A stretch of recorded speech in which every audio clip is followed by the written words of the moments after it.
The dimension of power यानी शक्ति की विमा है। क्या है शक्ति की विमा?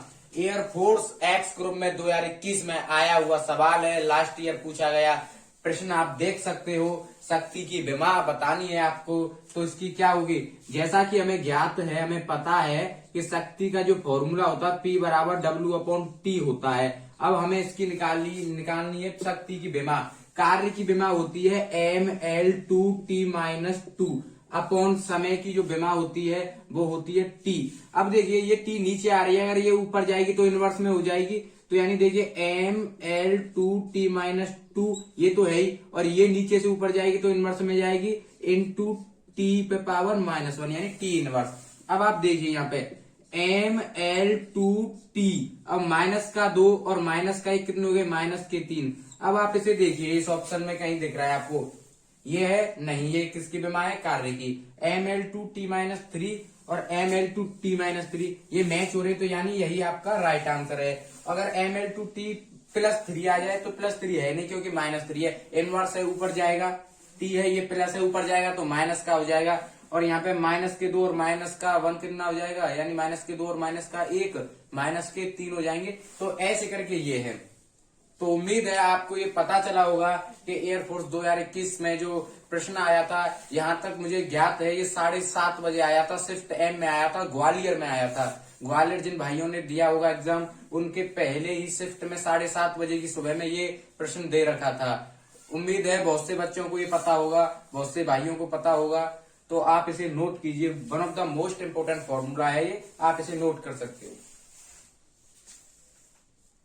एक प्रश्न दे रखा है, a particles moves under the effect of a force F = cx from x = 0 to x = x1, the work done in the process is. यानी एक कण F = cx बल के प्रभाव में x = 0 से x = x1 तक विस्थापित होता है। इस प्रक्रिया में किया गया कार्य बताना है। यानी हमारे पास ये कोई कण है जो x = 0 से कितना विस्थापित हो रहा है? x = x1 तक विस्थापित हो रहा है। यानी विस्थापन कितना आ रहा है इसमें? x = 0 से x = x1 तक वो विस्थापन आ रहा है इसकी प्रोसेस में। तो यहां से हमारे पास f = कितना है? हमारे पास cx है हमारे पास। जैसा कि हम जानते हैं, वो हमें पूछ रहा है कि इस प्रक्रिया में कार्य बताओ, तो कार्य का फॉर्मूला W F इंटू क्या होता है? F इंटू dx, यानी बल गुणा बल की दिशा में विस्थापन, बल गुणा बल की दिशा में विस्थापन। तो जैसा कि आपको ये फॉर्मूला लर्न होना चाहिए, याद होना चाहिए। अब हम चलते हैं, उसने लिमिट हमारे आगे दे दी है x = 0 से x = x1 तक। तो जैसा हम यहाँ पे लिमिट लगाएंगे, हमें कार्य निकालना है, प्रोसेस निकालना है, the work done in the process यानी किया गया कार्य। तो कैसे निकालेंगे? यानी W = F इंटू dx हो गया। अब देखिए F = cx, यानी F = cx, ये किसकी वैल्यू आ रही है? फोर्स, जो फोर्स पार्टिकल जो जा रहा है, जो डिस्प्लेसमेंट आ रहा है, उसमें विस्थापन हो रहा है, तो यानी उसकी लिमिट कितनी दे रखी है? x = 0 से x = x1 तक उसकी लिमिट दे रखी है। अब आप देख सकते हो, जहां जहां f आएगा वहां हम cx पुट कर सकते हैं। तो कीजिए यहाँ पे W = f की जगह क्या करेंगे? cx dx। अब लिमिट कितनी है? 0 to x1 हमारी लिमिट है। अब जैसा कि आप देख सकते हो, हम इसका इंटीग्रेशन करेंगे, c कांस्टेंट है, इसे आगे लो, x² x का वो इंटीग्रेशन करेंगे तो कितना आएगा? x² / 2 आएगा। जैसा कि इसमें लिमिट दे रखी है 0 to x1, यहाँ हम लिमिट चढ़ा देंगे। अब देख सकते हैं upper limit minus lower limit, जैसा कि आप देख सकते हो W = c x1² / 2 -0² / 2, W = c x1² / 2। यही आपका आंसर आ चुका है। इसे आप मैच करो, c x1² / 2 कहाँ आ रहा है? Option B is the right, यही आपका राइट आंसर है। जैसा कि एयरफोर्स में लास्ट ईयर ये सवाल पूछा गया था, इससे कोई प्रॉब्लम नहीं। और भी भाइयों को जिन्होंने एग्जाम लास्ट ईयर दिया था, वो पहचान गए होंगे ये प्रश्न आया था कि नहीं आया था। इसे मुझे बताने की जरूरत नहीं है, पिछले ही साल पूछा गया प्रश्न है, आप इसे नोट कर सकते हो। अगर आपने ये सॉल्व किया होगा वहां पर कंप्यूटर के सामने, एयरफोर्स टेस्ट दे रहे होगे जब, तो यहाँ ये ऑप्शन इज द राइट, यानी B option is the right, आप इसे नोट कीजिए। जैसा कि आपके सामने एक और प्रश्न है, the temperature on the Celsius scale is 25 degree Celsius, what is the corresponding temperature on the Fahrenheit scale. यानी सेल्सियस स्केल पर ताप 25 डिग्री सेल्सियस है, फ़ारेनहाइट स्केल पर संगत ताप होगा, क्या होगा, 40 डिग्री होगा, 40 degree Fahrenheit, 50 degree Fahrenheit, 77 degree Fahrenheit, 45 degree Fahrenheit. तो देखिए इसमें अगर आपके पास सी आ रहा है और एफ आ रहा है, सेल्सियस स्केल आ रहा है और फ़ारेनहाइट स्केल आ रहा है, तो आप इन दोनों के बीच में रिलेशन फाइंड आउट करोगे। इसमें रिलेशन क्या होता है, यानी C/5 इज इक्वल टू होता है F माइनस 32/9। इतना रिलेशन आपको आना चाहिए, ये कंसेप्ट है, इसे आप नोट कर सकते हो। देखिए इसमें C कितना दे रखा है, यानी सेल्सियस स्केल कितना है इसमें 25, C की जगह 25 पुट कीजिए upon 5 equal to F minus 32/9, यानी 5 से 6 कैंसिल आउट कीजिए, 5 बार जाएगा, तो यहाँ पर कितना हो जाएगा 5 is equal to F minus 32/9। इसे मैं यहाँ कर रहा हूँ सॉल्व, आप देख सकते हो। 9 का इसमें मल्टीप्लाई करेंगे, 9 5 जा कैंची गुणा होता है जो 9 5 जा 45 हो गया और F माइनस 32 हो गया। अब देखिए F इक्वल टू निकालना है तो 45 प्लस 32 हो गया, तो F इक्वल टू कितना आया हमारे पास 77, यानी यही आपका आंसर है। 77 ढूंढिए कहाँ है, ये है, यानी सी इज द राइट आंसर, यानी 77 is the right answer. Degree Fahrenheit संगत ताप होगा, उसमें सेल्सियस एंड फ़ारेनहाइट इंक्लूड होंगे। ये आपके पास आंसर है, आप इसे नोट कर सकते हो, one of the best question है, लर्न कर सकते हो आप इसे। जैसा कि आपके सामने अगला प्रश्न है, which of the following is not the transverse wave. अनुप्रस्थ तरंगे नहीं है, एक्स किरणें, गामा किरणें, दृश्य प्रकाश, गैसों में ध्वनि तरंगे। अब पहले बात करते हैं अनुप्रस्थ तरंगे क्या होती हैं। अनुप्रस्थ तरंगों में जो माध्यम के जो कण होते हैं वो तरंग की चलने की दिशा के लंबवत गति करते, कंपन करते हुए चलते हैं। यानी अगर वेव की डायरेक्शन इधर है तो यानी इसके लंबवत, यानी लंबवत करते हुए गति करते हुए चलेंगे। यानी देखिए लंबवत 90 डिग्री बन रहा है, यही होता है अनुप्रस्थ तरंगे। और ये निर्वात में भी संचरण कर सकती हैं, जैसा कि वो पूछ रहा है, अनुप्रस्थ तरंगे नहीं है। ध्वनि तरंगे जो होती हैं उनके संचरण के लिए माध्यम की आवश्यकता होती है। मेरी ध्वनि आप तक पहुंच रही है, वो किसी माध्यम की उससे पहुंच रही है। लेकिन क्या होता है कि जो अनुप्रस्थ तरंगे होती हैं उसमें माध्यम की कोई आवश्यकता नहीं होती है। जो प्रकाश है वो अनुप्रस्थ तरंग है, वो सीधे आ रहा है विदाउट एनी क्या मीडियम। तो आप देख सकते हो गैसों में जो ध्वनि तरंगे हैं यही है जो अनुप्रस्थ तरंगे नहीं है। D is the right answer, आप इसे नोट कर सकते हो। बहुत ही ज्यादा वेव लेंथ से आया हुआ प्रश्न है, वेव में बहुत अच्छे प्रश्न पूछे जाते हैं नेवी के एग्जाम में, तो ये बहुत शानदार प्रश्न है, आप इसे नोट कर सकते हो।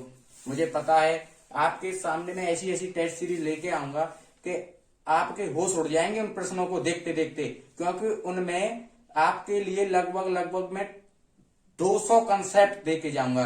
तो एग्जाम आउट हो ही नहीं सकता। जो कहते हैं ना फिजिक्स का एग्जाम ऐसा आया वैसा आया, अरे आप कंसेप्ट तैयार कीजिए, बस कंसेप्ट तैयार कीजिए, और कंसेप्ट तैयार कराने का काम मैं करूंगा, बस आप विश्वास कीजिए यहाँ पर।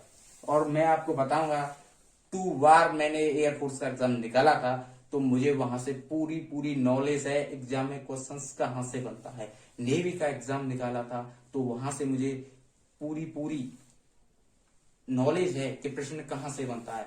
तो बस आप यहाँ पर तैयार रहिए, आने वाली समस्त वीडियो का नोटिफिकेशन लेने के लिए तैयार रहिए। आप बस आपको क्या करना है, जो मैं कंसेप्ट आपको क्लियर कराऊं आपको उन्हीं पर फोकस करना है।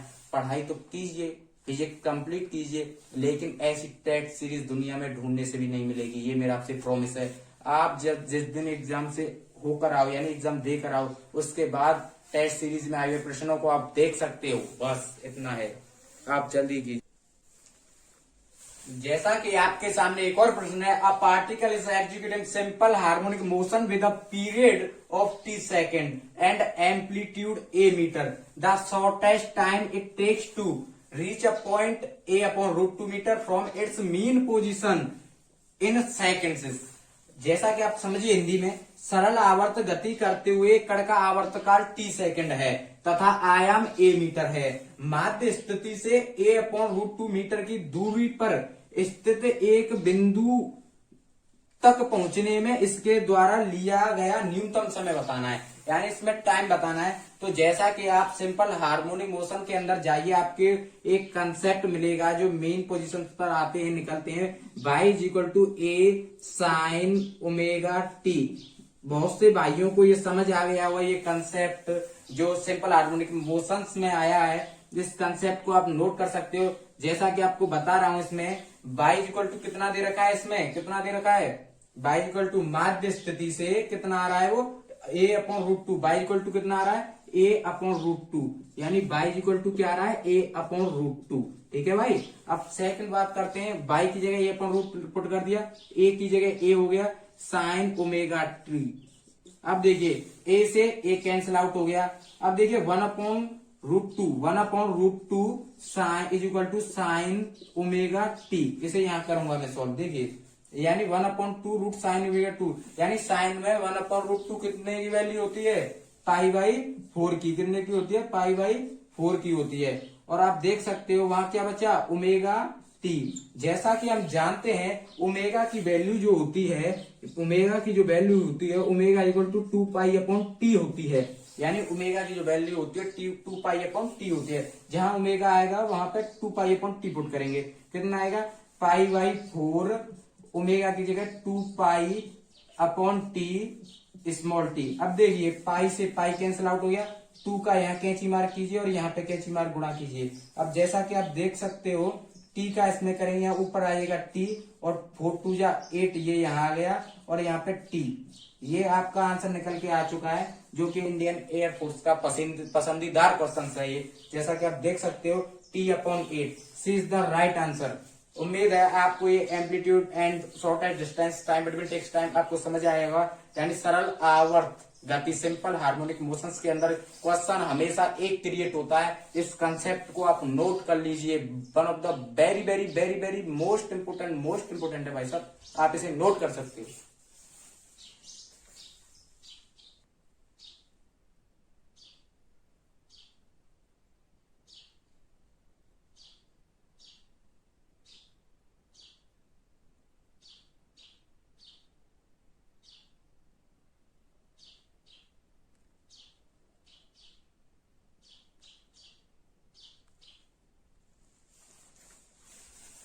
A pen or needle floats on the surface of a water.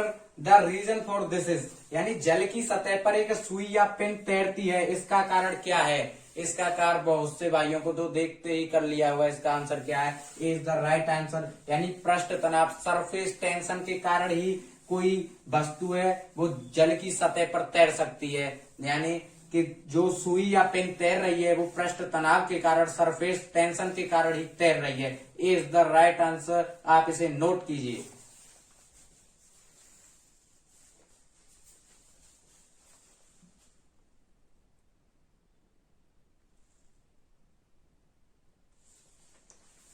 जैसा कि आपके सामने एक और प्रश्न है, the maximum range of a gun on horizontal terrain is 16 kilometre and G is equal to 10 metre per second square, what must be the muzzle velocity of the cell.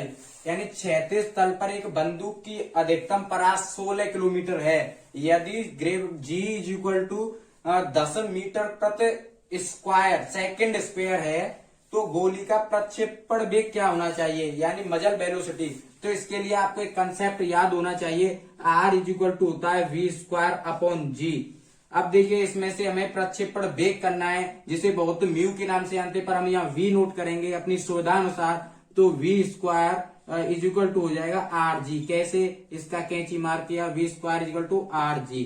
अब यहाँ से आप देख सकते हो इसमें परास कितनी दे रखी है, अधिकतम परास R कितनी दे रखी है, इसमें रेंज कितनी दे रखी है, 16 किलोमीटर। यानी आपको पता है 1 किलोमीटर में कितने मीटर होते हैं, 1000 मीटर। तो 16 किलोमीटर में कितने मीटर होंगे, 16 के पीछे 1 2 3 0 आ जाएंगे, इतने होंगे।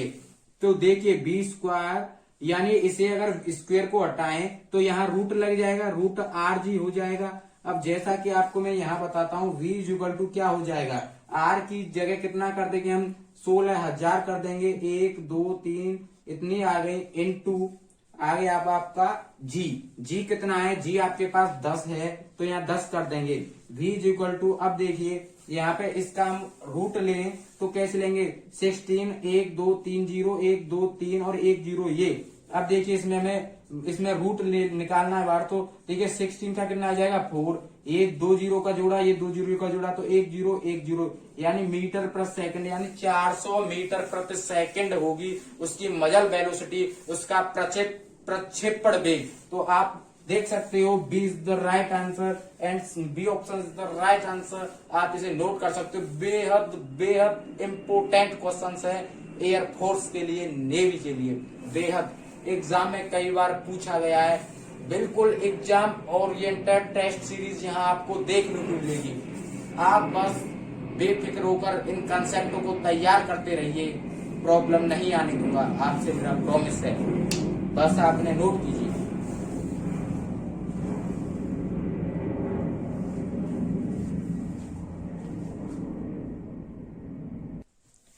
जैसा कि आपके सामने एक और प्रश्न है, which one of the following is not use to reduce fraction, निम्न में से कौन सा घर्षण कम करने में प्रयुक्त नहीं होता, तेल, मिट्टी, ग्रेफाइट, नन ऑफ एवर। यानी जो मिट्टी है वो घर्षण कम करने में प्रयुक्त नहीं होती, क्योंकि मिट्टी पर हम ज्यादा फिसलते हैं। अपने ये तो एक्सपेरिमेंट किया होगा, तो आप इसे नोट कर सकते हो। बहुत इजी प्रश्न आया था ये तो। जैसा कि आप अपने सामने एक प्रश्न देख रहे होंगे व्हाइट बोर्ड पर, two charges each of 1 coulomb are at a distance 1 kilometre, apparent the force between them.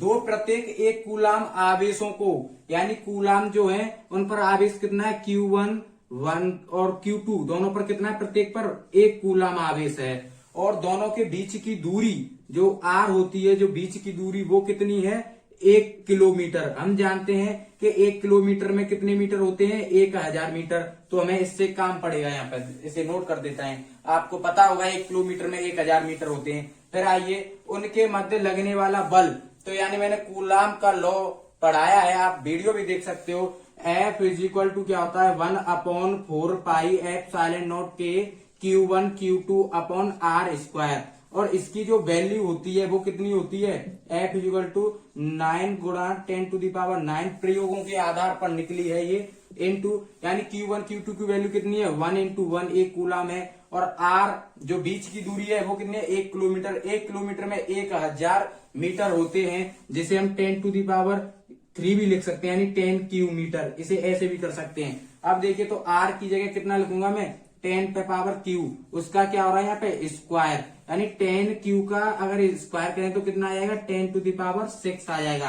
अब आप देख सकते हो यहाँ पे 9 × 10⁹ 9 × 1/10⁻6 हो जाएगा। इस 6 से ये 9 कट जाएंगे इसमें से, यानी यहाँ ऊपर 9 जीरो है, यहाँ 6 जीरो है, तो कितनी जीरो बचेंगे, यहाँ बता रहा हूं मैं आपको, देखिए इस जगह। अब देख सकते हो आप 9 × 10⁻3, यानी 9 में से 6 जीरो कम हो गई तो 3 जीरो बची, तो 9 × 10⁻³ न्यूटन। यही आपका आंसर है इसका। आप इसे नोट कर सकते हो, एग्जाम में आया हुआ एग्जाम ओरिएंटेड प्रश्न है, जिसे आपको समझने में कोई परेशानी नहीं हुई होगी। और ऐसे ही क्वेश्चंस मैं कराऊंगा आपको लगभग नहीं तो मैं मान के चलो 20 टेस्ट को आपके लिए बनाऊंगा ही बनाऊंगा।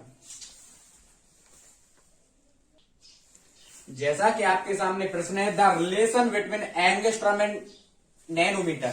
एंगस्ट्रॉम तथा नैनोमीटर में संबंध बताना है, तो क्या संबंध है, जैसा कि हम जो एक एंगस्ट्रॉम जो होता है उसमें 0.1 नैनोमीटर होते हैं। तो देखिए फिर वो पूछ रहा है कि 10 एंगस्ट्रॉम में कितने होंगे, यानी मैं अपनी ओर से 10 एंगस्ट्रॉम बता के चल रहा हूं, क्योंकि देखिए अगर यहाँ 1 एंगस्ट्रॉम होता तो फिर तो जाहिर सी बात थी, लेकिन हम अपनी तरफ से मान के भी तो चलेंगे। जब 1 एंगस्ट्रॉम में 0.1 नैनोमीटर होते हैं तो 10 एंगस्ट्रॉम में कितने होंगे, 10 एंगस्ट्रॉम में कितने होंगे, 10 का मल्टीप्लाई कर दो उसमें 10 × 0.1 कर दो नैनोमीटर, तो कितना निकल के आ जाएगा, 1 नैनोमीटर। यानी 10 एंगस्ट्रॉम में 1 नैनोमीटर होंगे, या 1 नैनोमीटर में 10 एंगस्ट्रॉम होंगे, यानी इज द राइट आंसर। आपको ये एनडीए में आया क्वेश्चन था, आप पाथफाइंडर चेक कर सकते हो, इसमें शायद मिल जाए, पर ये एनडीए में आया प्रश्न है, मुझे पता है, आप इसे नोट कीजिए।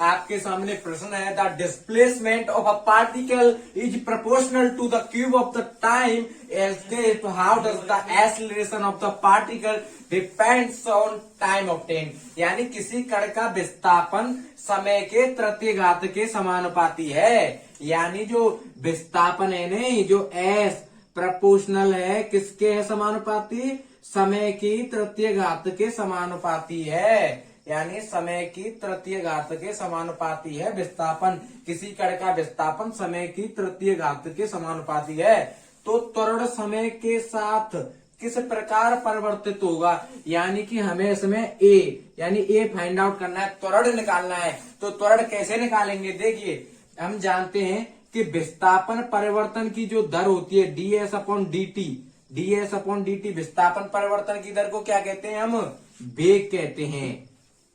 ठीक है, अब देखिए, अब यहां से हमने ds अपॉन dt किया, किसका किया, tq का। अब देखिए तो tq का क्या हो जाएगा 3t², क्योंकि x पे पावर n जो होती है, जैसा कि मैं यहाँ बता दूं, x पे पावर n का जब हम डिफरेंशिएशन करते हैं तो क्या होता है nx n-1 होता है। अब ये यहाँ पे t आ गया है, तो यानी d/dt अगर हम tq का करें तो भाई साहब क्या आ जाएगा, n की जगह क्या आ जाएगा 3, x की क्या आ जाएगा t, और n-1 3-1, तो यानी 3t²।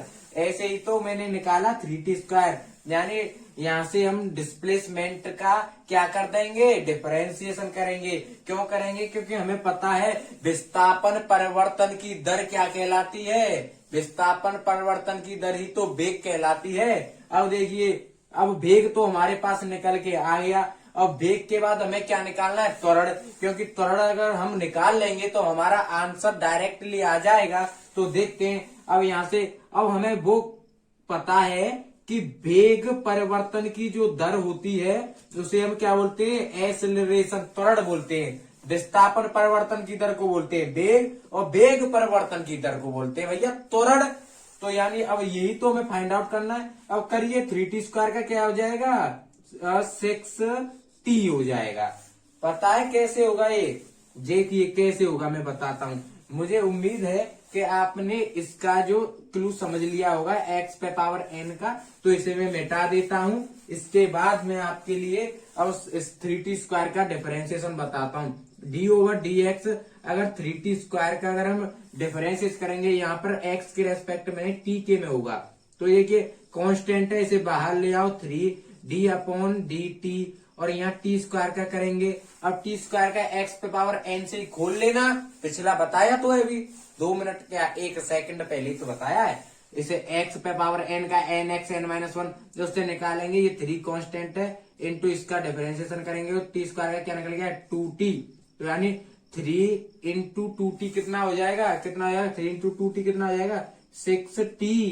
जी हाँ, अब देखिए, अब यहाँ पे जो आपका एक्सेलरेशन है वो किसके प्रोपोर्शनल आ रहा है, क्योंकि 6 तो कांस्टेंट है, हम देखेंगे क्योंकि यहाँ पे प्रोपोर्शनल किसमें t के अकॉर्डिंग आ रहे हैं, a के अकॉर्डिंग आ रहे हैं, प्रोपोर्शनल बीच में आ रहा है, तो यानी a का क्या हो जाएगा, a प्रोपोर्शनल किसके हो जाएगा डायरेक्टली t के। तो यहाँ पे देखिए मेरे हिसाब से पहला ही जो ऑप्शन है ए ऑप्शन आपका सही ऑप्शन है, आप इस पर टिक कर सकते हैं।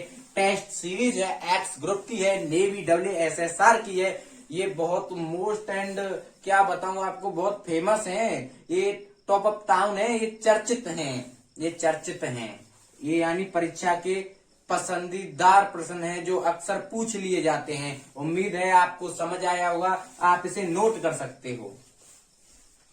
तरंगे संचरण नहीं कर सकती, किसमें नहीं कर सकती, माध्यम में, निर्वात में, दोनों में से कोई में नहीं। मैं आपको बता दूं, ध्वनि मैं जैसे बोल रहा हूं, अब जो साउंड आ रही है वो आपके पास आ रही है, वो किसके थ्रू आ रही है, मीडियम, माध्यम के। अगर यही अगर निर्वात होता तो क्या मैं आप तक अपनी आवाज पहुंचा पाता, बिल्कुल नहीं, क्योंकि ध्वनि तरंगों के संचरण के लिए केवल और केवल माध्यम की आवश्यकता होती है।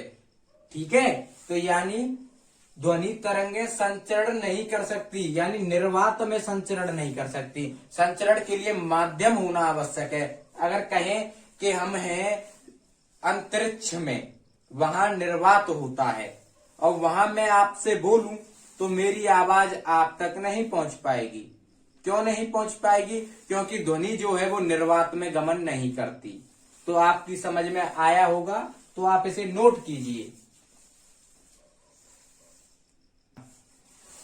Eight magnetic poles of earth angle of dip is, पृथ्वी के चुंबकीय ध्रुवों पर नमन कोण होगा, कितना होगा? 0, 90, 45, 180, 90 होगा। और अगर हम भूमध्य रेखा की बात करें, भूमध्य रेखा की अगर बात करें तो कितना होगा? 0 होगा। यानी भूमध्य रेखा पर नमन कोण होगा वो 0 होगा, और चुंबकीय ध्रुवों पर नमन कोण होगा वो होगा 90 डिग्री, 90 अंश।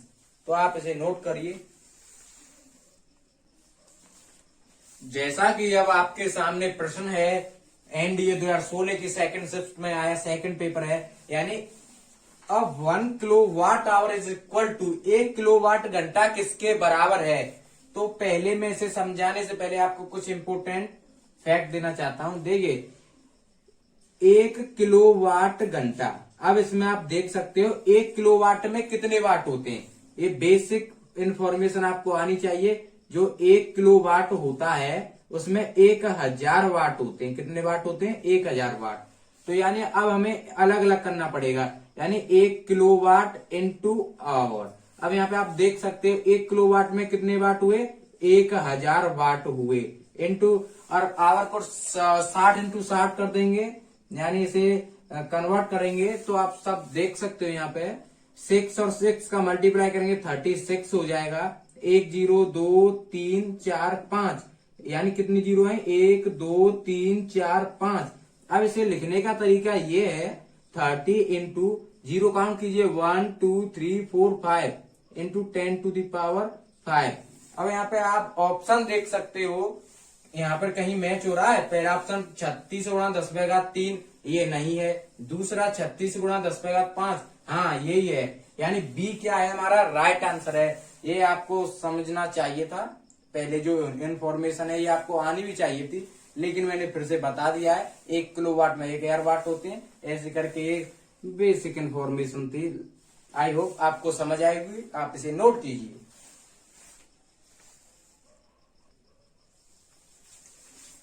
जैसा कि आपके सामने प्रश्न दिया हुआ है, एयरफोर्स एक्स ग्रुप में लास्ट ईयर पूछा गया होगा। बहुत से भाइयों ने तो देखते ही पहचान लिया होगा कि वहां ट्रेन आई थी और यहाँ लड़का आया है, या किसी के में लड़का भी आ सकता है, किसी के में ट्रेन भी आ सकती है। यानी वही लॉजिक है जिनमें सेम बस कंडीशन कुछ और होती है, कंसेप्ट वही होता है। ठीक है भाई साहब। अब देखिए, A boy walked to his school at a distance of 6 kilometers with constant speed of 2.5 kilometers per hour and walks back with a constant speed of 4 kilometers per hour. His average speed for round trip explain kilometer per hour.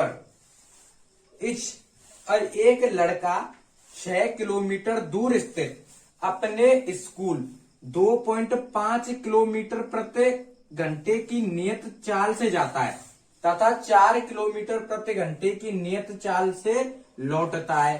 पूरी यात्रा के लिए लड़के की औसत चाल kilometre प्रति our में क्या होगी या होगी? आप ऑप्शन दिए हुए हैं, आप इनसे बता सकते हो। आप टिक करना चाहो तो करो, लेकिन इसके लिए कंसेप्ट बता रहा हूं मैं। वो कंसेप्ट क्या है आप नोट करो।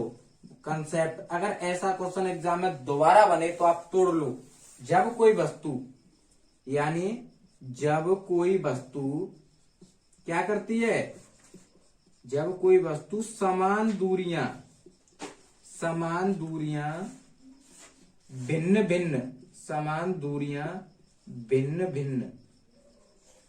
भिन्न चाल से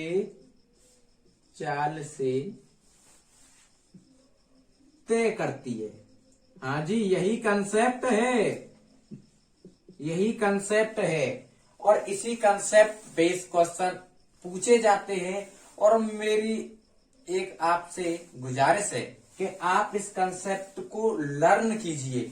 यही क्वेश्चंस दोबारा आपको अपने एग्जाम में देखने को मिलेंगे, ये मेरा आपसे प्रॉमिस है। इस सवाल का पक्का आता है, ये पक्का आता है। एक ओवरटेक का भी आएगा, ट्रेन का, यानी या तो ये कंसेप्ट फंसेगा या ट्रेन वाला, ओवरटेक वाला, लेकिन ये मोस्टली पूछा गया है अब तक।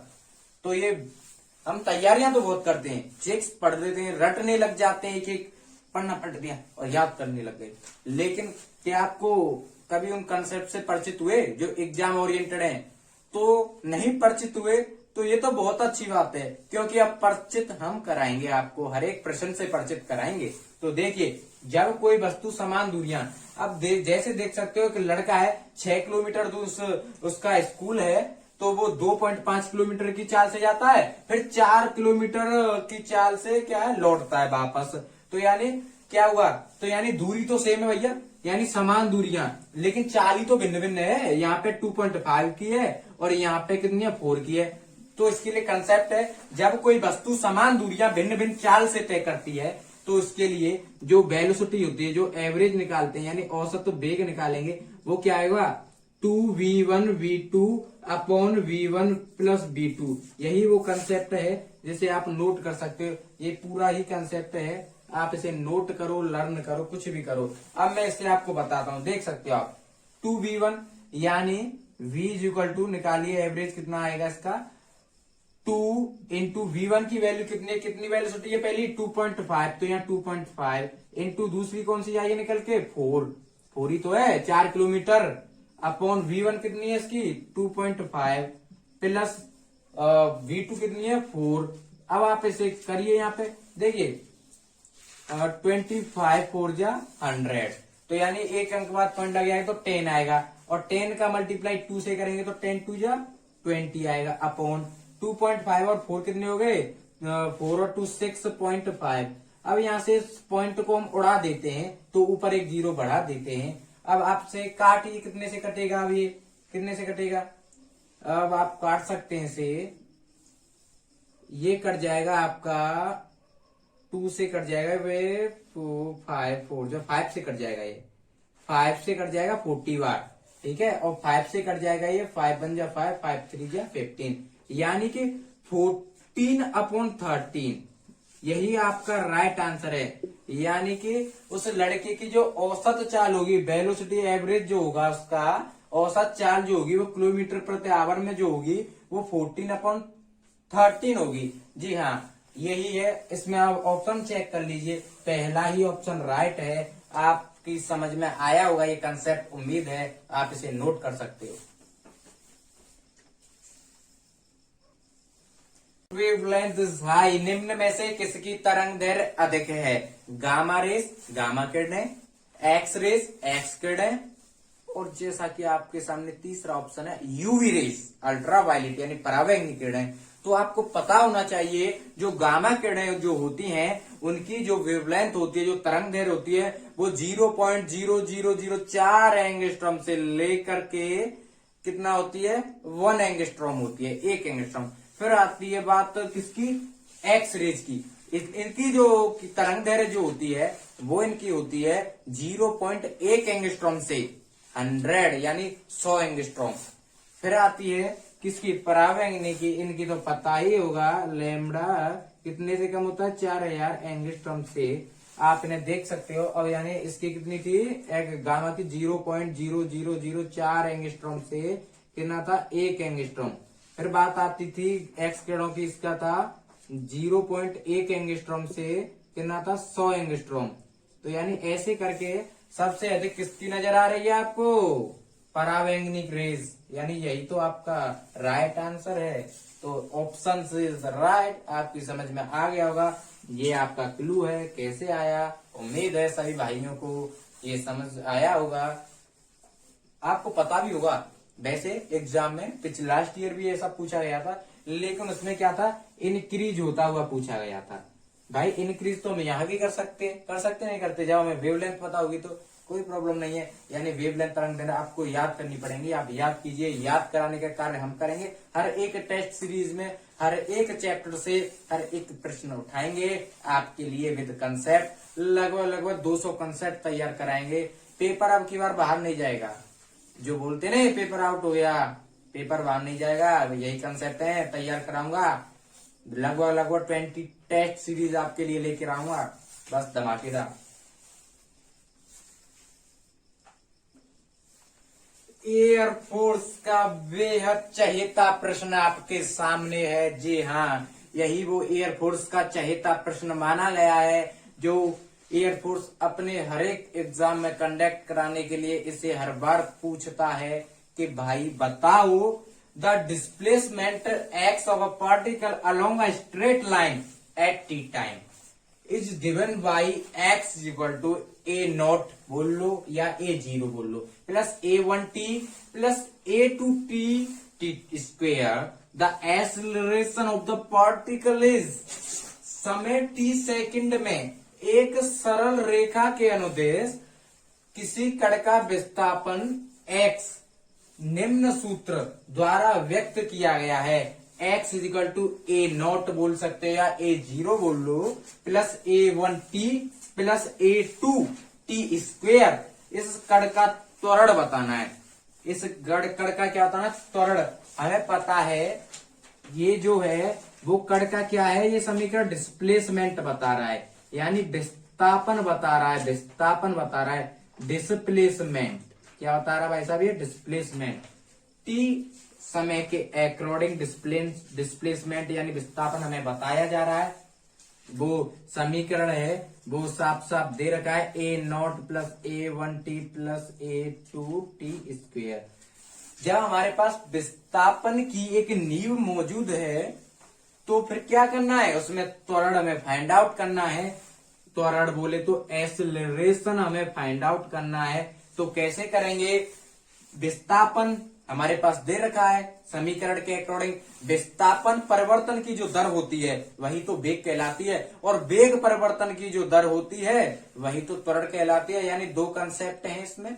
यानी आइए x is equal to A1 plus a naught A1t plus A2t square. अब आप देख सकते हो, यानी हमारा डिस्प्लेसमेंट है dx अपॉन dt। ये क्या हो गया? विस्थापन परिवर्तन की दर क्या हो गई? वेग हो गया। तो यानी इसका डिफरेंशिएशन करेंगे, एक नोट का क्या है? अचर। इसका करेंगे तो क्या आएगा? जैसे डी ओवर डी एक्स अगर हम कांस्टेंट का करें तो क्या आ जाएगा? Zero. D over D x अगर ये ए कांस्टेंट आ रहा है तो इसका भी क्या आ जाएगा? जीरो। जीरो हो गया। प्लस A1t का क्या हो जाएगा? A1 हो जाएगा। A1 कैसे होगा मैं बता रहा हूं आपको। देखिए A1 कैसे होगा, बहुत से भाइयों को पता है, अगर डिफरेंशिएशन पढ़ा होगा तो D over D x A1t है। A1 क्या है? कांस्टेंट नंबर है, आगे लो t के रेस्पेक्ट में होगा ये, ठीक है। तो यानी डी ओवर डी टी, पीछे क्या होता है? टी ए, यानी t का t के रेस्पेक्ट में कितना हो जाएगा? 1 हो जाएगा। बचा क्या? a। तो यानी A1t का क्या हो जाएगा? ये A1 है तो A1 तो A1 हो गया। प्लस A2t स्क्वायर का क्या हो जाएगा? क्या हो जाएगा? 2A2t ये हो जाएगा। कैसे होगा? अगर किसी को डाउट है तो भैया मैं उसको भी बताऊंगा। A2t स्क्वायर कैसे होगा? देखिए इसका डिफरेंशिएशन जब हम करते हैं तो क्या हो जाएगा?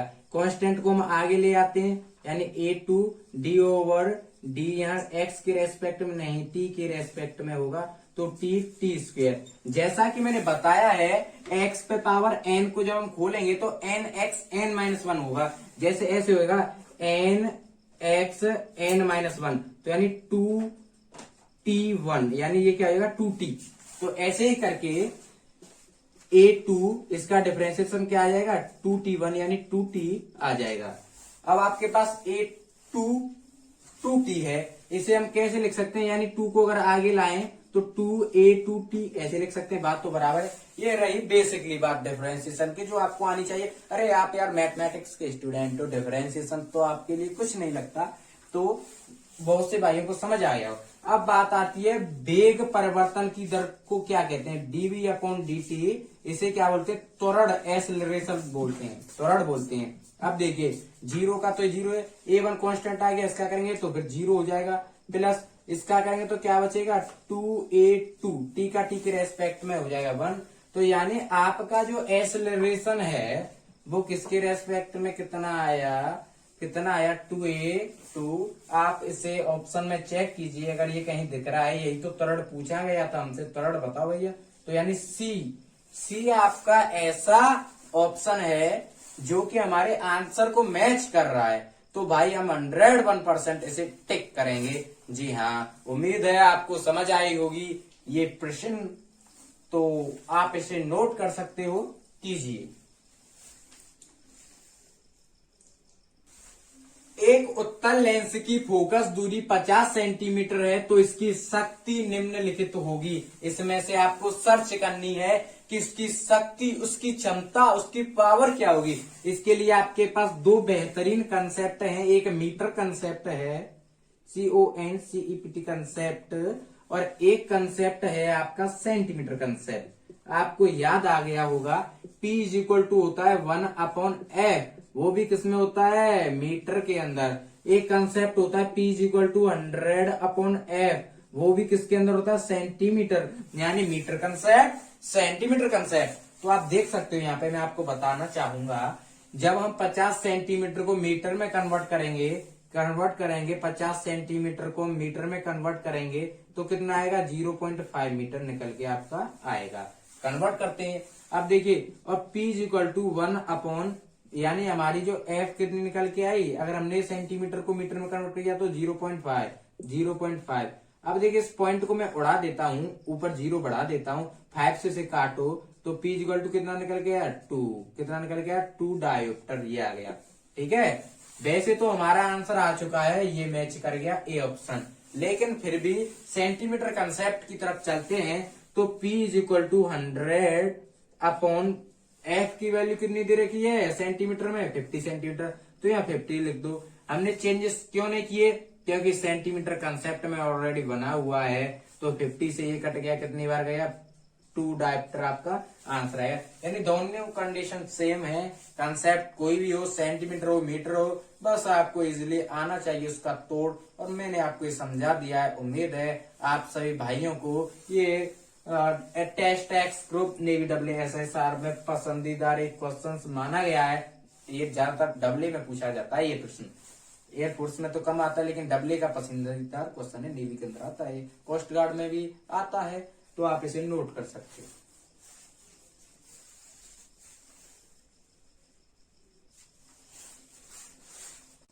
The force of gravitation is, गुरुत्वाकर्षण बल है, कौन सा बल है, प्रतिकर्षण बल है, जी नहीं है। स्थिर वैद्युत बल है, जी नहीं है। संरक्षी बल है, हाँ जी यही तो है, वो संरक्षी बल है, यही आपका आंसर है, आप इसे नोट कर सकते हो।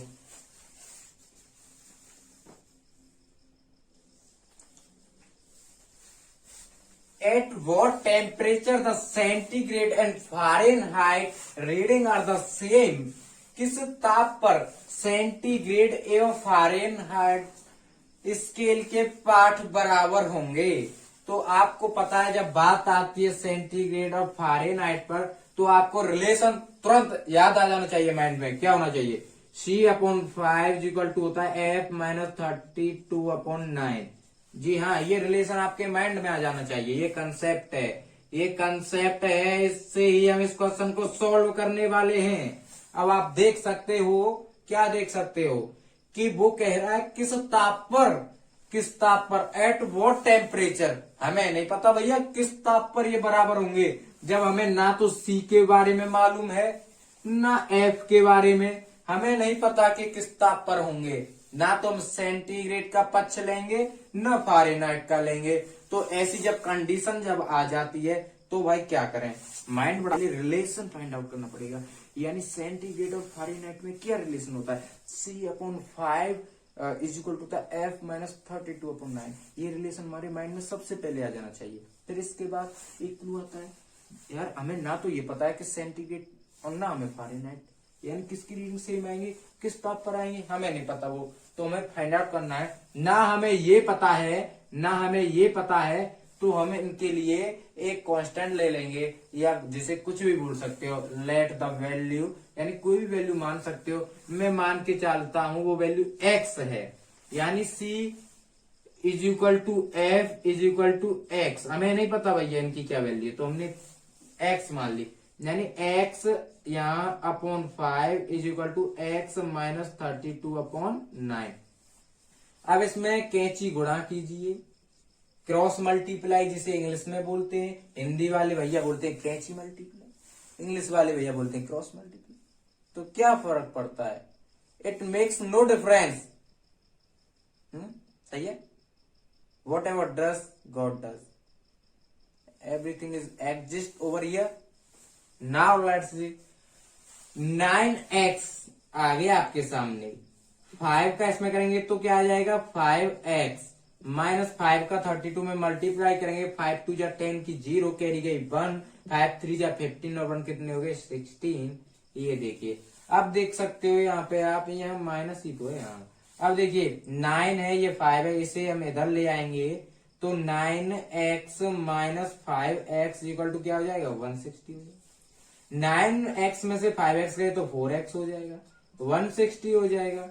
अब देखिए 4 से इसे काट दीजिए, कितनी बार जाएगा, 4 4 जा 16 0, यानी x की वैल्यू कितनी निकल के आई हमारे पास 40 निकल के आई, 40 निकल के आई। देखिए तो इसमें कौन सा ऑप्शन मैच हो रहा है, कुछ नजर आ रहा है? जी हाँ आ रहा है, ऑप्शन डी आ रहा है। अगर इसके सामने माइनस नहीं है, प्लस नहीं है, लफड़ा ही लफड़ा है, तो यहाँ पर आपके दिमाग में एक प्रश्न आया कि माइनस है इसके अंदर। देखिए ये इधर आ गया, माइनस ये है तो सही, माइनस ये है तो सही, माइनस ये है तो सही, माइनस ये है तो सही, है कि नहीं है? वहां लिखना भूल गए थे। लेकिन अच्छी टीचर की खासियत क्या है कि बच्चा अगर बता दे, अगर बच्चे होते तो पकड़ कर लेते, लेकिन यहाँ तो मुझे ही पकड़ करनी है ना, मुझे कि मैं कहाँ पे कुछ गलत कर रहा हूं। तो यानी गलत करने से पहले मैंने आंसर चेक किया तो हमारे पास ये आंसर नहीं है, हमारा आंसर बी नहीं है, तो हमारा आंसर क्या है ए। यानी कि -40 डिग्री वह टेम्परेचर होगा, वह ताप होगा जिस पर सेंटीग्रेड एवं फ़ारेनहाइट स्केल के पाठ बराबर होंगे। यानी कि -40 डिग्री सेल्सियस जो होगा, 40 डिग्री सेल्सियस जो टेम्परेचर होगा, the centigrade and Fahrenheit reading are the same over here. Anybody problem? नहीं, किसी को कोई प्रॉब्लम नहीं होगी, आप इसे नोट कीजिए। The time period of simple pendulum on a freely moving artificial satellite is, कृत्रिम उपग्रह में सरल लोलक का आवर्तकाल होगा 0, 3 सेकेंड, इनफाइनाइट या 2 सेकेंड, अनंत जिसे बोलते हैं इनफाइनाइट। अब देख सकते हो, जैसा कि हमें इस सवाल को करने से पहले हमारे माइंड में कंसेप्ट आ जाना चाहिए। देखते ही क्या कंसेप्ट होना चाहिए? आवर्तकाल पूछ रहा है, टाइम पीरियड पूछ रहा है कि नहीं पूछ रहा है? पूछ रहा है भैया। किसका पूछ रहा है? सरल लोलक का, सिंपल पेंडुलम का पूछ रहा है। तो t इक्वल टू 2π√L/g। लेकिन बात कहां जा रही है? आर्टिफिशियल सैटेलाइट, यानी कि कृत्रिम उपग्रह पर बात जा रही है। वहां तो भैया जी होता ही नहीं है, ग्रेविटेशन बताइए नहीं है, तो यानी जी की वैल्यू कितनी हो जाएगी वहां पे भैया? 0 हो जाएगी, वहां पर 0 हो जाएगी। तो यानी अब जब आपका जो डिनोमीटर बोलते हैं, जिसे हिंदी में हर बोलते हैं, अगर हर आपका 0 हो जाए, देखिए 2π√L/0, जी की जगह रख दिया, तो जब आपका हर 0 हो जाए, डिनोमीटर 0 हो जाए, तो क्या हो जाता है? अनंत हो जाता है। यानी 0 का किसी में फिर डिवाइड देंगे तो अनंत ही आएगा। हर 0 हो गया, जब हर 0 हो जाता है, 0 हो जाता है तो क्या होता है? जब 0 हो जाता है तो क्या होता है? आंसर अनंत आता है। तो ये आपका C option is the right. आप इसे नोट कर सकते हो, स्क्रीनशॉट भी ले सकते हो इजीली।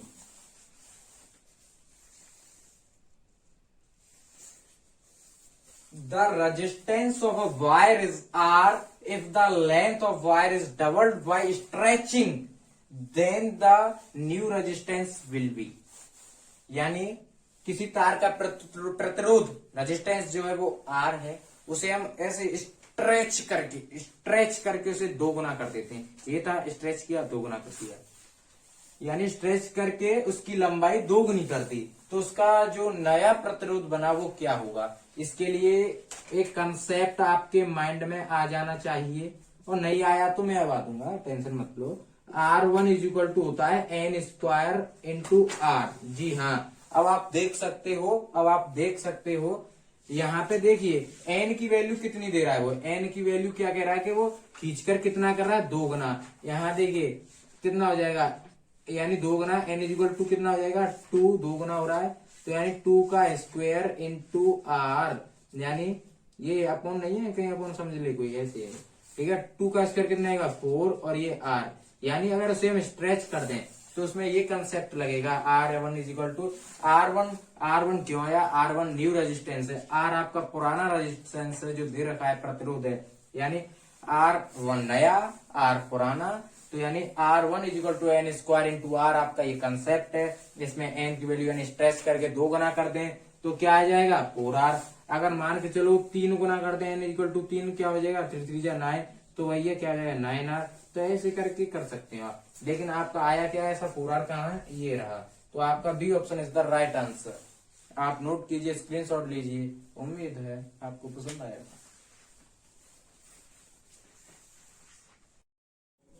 जैसा कि आपके सामने two waves having intensity in the ratio 25:4 produce interference, the ratio of the maximum to minimum intensity is, दो तीव्रताओं का अनुपात 25:4 है, वे व्यतिकरण उत्पन्न करती हैं, तो अधिकतम एवं न्यूनतम तीव्रताओं का अनुपात होगा।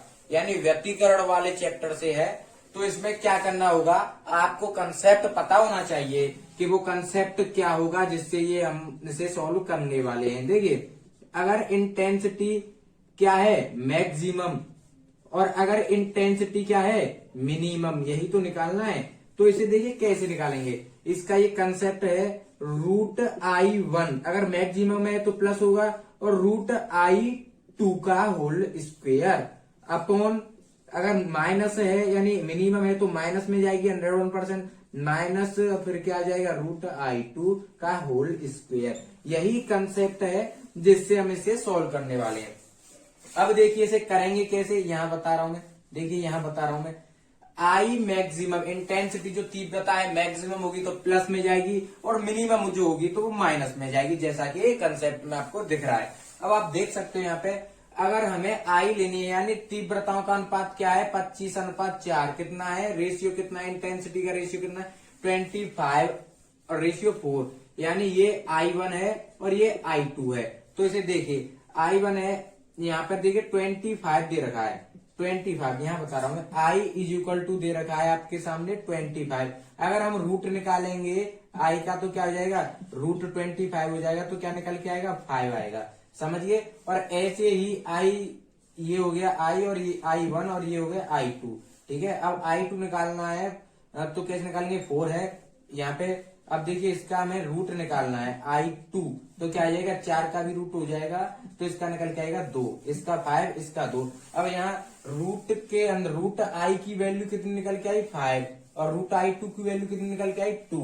अब यहाँ पे आप पुट कीजिए इसे, आप पुट कीजिए, where is tester is there. अब देखिए यहाँ पे, अब आप देख सकते हो यहाँ पे √I1 जो है, √I1 की जगह हम क्या पुट करने वाले हैं, क्या, 5, ठीक है, प्लस √I2 की जगह क्या पुट करेंगे, 2, और इसका क्या हो रहा है, होल स्क्वायर, जैसा कि इसके अकॉर्डिंग। अगर आप यहां नहीं समझना चाहते हो तो देखिए यहां समझा देता हूं।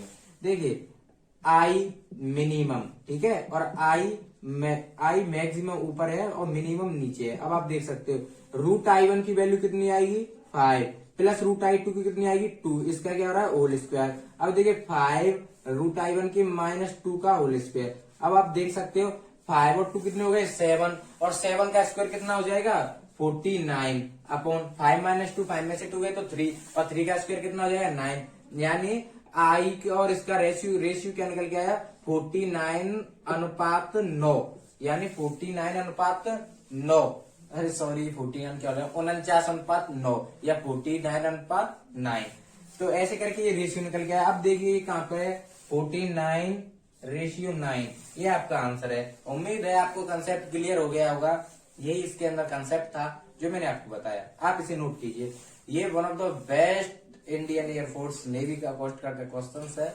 ये बहुत हेल्पफुल रहने वाली टेस्ट सीरीज है। मैं आपको बताऊंगा अच्छी से अच्छी टेस्ट सीरीज है जो आपके लिए लाभदायक होंगी।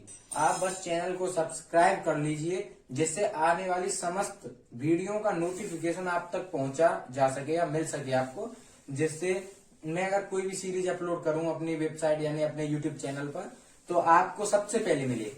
और मैं आपको ऐसे ऐसे क्वेश्चन प्रोवाइड करवाऊंगा, आप देखते ही बोलोगे अरे यार ये तो उन्होंने बताया था, संजय चार क्लासेस में पढ़ा था हमने और ये वही क्वेश्चन आया है, रिपीट होंगे। मैं रिपीटेशन के बाद बता रहा हूँ, पक्का प्रॉमिस कर रहा हूँ। आप टेस्ट सीरीज तैयार कर लीजिए, 1 घंटे की टेस्ट सीरीज है, बनाने में दम निकल जाती है। क्वेश्चन कहाँ से कैसे क्रिएट होते हैं, एक टेस्ट सीरीज है, बहुत अच्छी टेस्ट सीरीज है।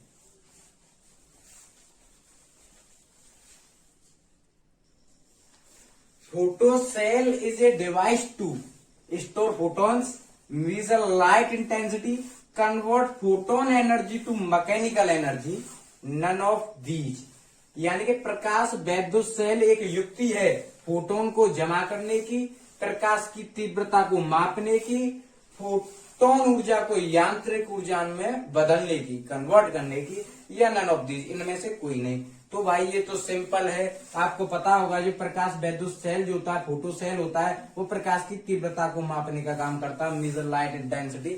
आप इसे नोट कीजिए, बहुत ही पसंदीदार क्वेश्चन है ये एयरफोर्स का, बहुत ही ज्यादा पूछा जाता है। ऐसे क्वेश्चंस होते हैं जो कुछ बहुत ज्यादा इंपोर्टेंट होते हैं, आप इन्हें नोट कीजिए।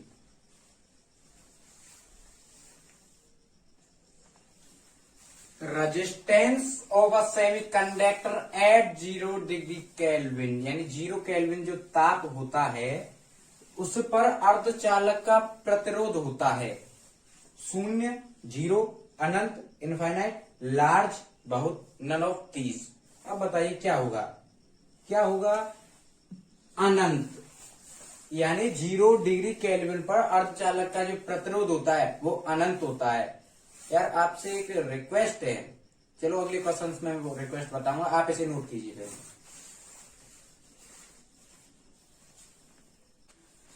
The initial velocity of the particle is 10 metre per second and its retard is 2 metre per second square. The distance moved by the particle in 5th second of its motion is, यानी कण का प्रारंभिक वेग है, क्या है? कण का प्रारंभिक वेग है वो 10 मीटर पर सेकंड तथा अवमंदन 2 मीटर पर सेकंड स्क्वायर है। कण का या कण के द्वारा 5वें सेकंड में चली गई दूरी बतानी है। जैसा कि हमारे पास कोई कण है वो जा रहा है, ठीक है, कितने वेग से जा रहा है? u=10 से जा रहा है, मीटर पर सेकंड से, और उसमें अवमंदन कितना हो रहा है? a= हो रहा है -2 मीटर पर सेकंड स्क्वायर, ठीक है। अब आप देख सकते हो यहाँ पे, अब इसमें n की वैल्यू कितना बता रहा है, यानी 5वें सेकंड में, यानी n बता रहा है वो 5 बता रहा है। तो इसके लिए आपको एक कंसेप्ट आना चाहिए, वो कंसेप्ट क्या है? Sn होता है u + a/2 2n-1, ये वो कंसेप्ट है जिससे आप इसे कर सकते हो। अब आप देखिए यहाँ पे, अब आप देख सकते हो यहाँ पे, ठीक है, n की वैल्यू कितनी आ रही है? 5, तो यानी s 5 हो गया। u की वैल्यू कितनी आ रही है? 10 आ रही है, प्लस अब यहाँ पे देखिए a जो है वो कितना आ रहा है? -2, अब मंदन हो रहा है, यानी स्पीड उसकी कम हो रही है, तो यानी a क्या हो जाएगा? -2 हो जाएगा अपॉन 2, और यहाँ 2 × n की वैल्यू आ रही है 5 -1। अब आप देख सकते हो यहाँ से S5 = 10, अब ये 2 से 2 कट गया, तो यानी प्लस माइनस क्या हो गया? माइनस हो गया, 2 × 5 = 10, और 10 में से क्या हो गया?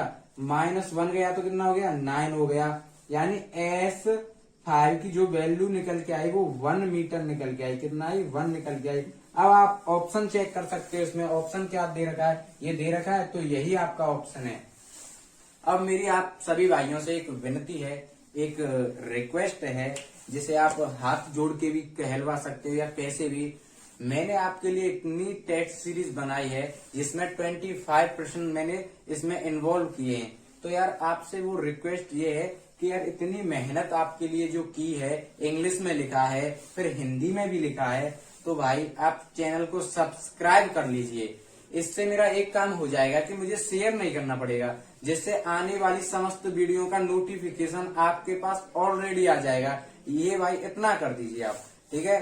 तो मिलते हैं अगली टेस्ट सीरीज में नए सिरे के साथ, ऐसे ही नए धमाकेदार प्रश्नों के साथ। तो आज के लिए इतना ही काफी है। जय हिंद, जय भारत, वंदे मातरम।